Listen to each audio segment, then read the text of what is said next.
ప్రతిసారి నువ్వు భయపడుతూనే ఉన్నావు. అర్థమైందా? నువ్వు భయపడుతున్నావు. అవేవో కుత్త నీలాంటి ఎంతో మందిని ఏరి పారేశారా అతను. అందుకే నువ్వు భయపడుతున్నావు.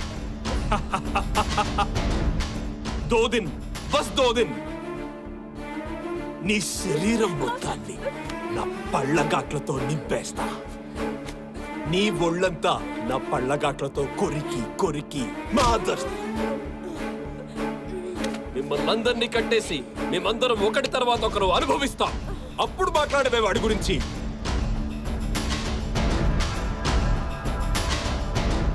మీ పిల్లల ముందే మీ బట్టలన్నీ చింపి